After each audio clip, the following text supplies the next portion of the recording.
Rokamano Sharongao Kamachelo wadhi kaunti ma Migori jodak e gweng' ma Ndiwa e sub county ma Nyatike e kaunti ma Migori ywago nok mar pi kaachiel koda peini maricho ka koro gidwaro mondo mi piny owacho mar kaunti ma Migori okonygi e tieko midhiero ma kamagi. Jofwamb marwa e kaunti ma Migori Joe Juma nigi ler mathoth.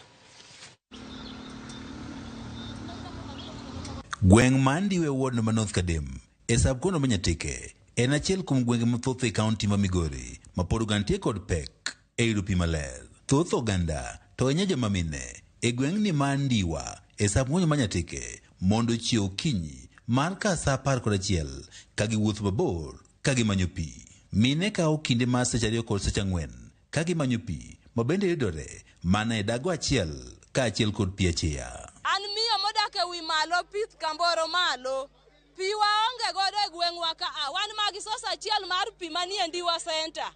Okonywa gi pi, omany kaka yudonwa pi e wi got mondo wayud kaka wakonyore ya gavana. Naomba sisi wote tunalia ya kwamba hatuna namna ya kupata maji. Maji tuko nao shida.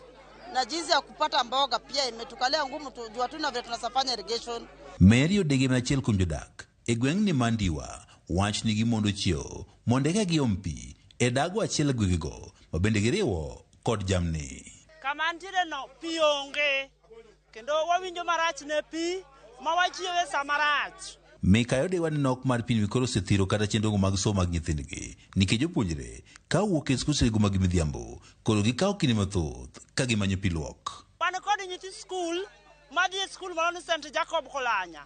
Sikund no onge pi. Ma nyithindo e sikul otieno to kata kaka nyathi nyalo luokore onge. Omiyo na kwa gavana ni kamoro amora ma nitie oyie mondo konywa, wawinjo marach. Singo mane ogol kod 10 county ma Migori e bwo tend gavana Masani Chileako en ni gidhi neno ni pi obedo ndawa mok ng'eny ni 500 kowuok kuom dala ka dala ka bende singo ni pod oganda rito. Ka opogore kod nok mar pi, jodagi mag Ndiwa bende koro ywaga peini maricho ma bende giwacho ni sani thiro chenro maggi mag nweng'o. Ng'ayo moro ni kama owuok Ndiwa kae ni kadhi odiyo yorno rach ma ok nyalo luwore ka koth ochwe. Koro wakwayo ni kaber to gavana obi mondo winji sida ma wan go kaka jogene mano yiere mano gone ombolo. Jacqueline Manasi wacho ni nyithindgi bedo kata kod pek e chope skunde nikech rach mar apaya madhi e skunde go. Angalia upande wa barabara. Sehemu ambayo tunaishi ni mlima juu. Magari yakitembea huko yanaanguka kila wakati. Atuangalilie. Tunalia tena upande wa shule ya Naro, haina barabara ya kuingia shuleni. Wakati wa mvua watoto wanasumbuka na matope sana.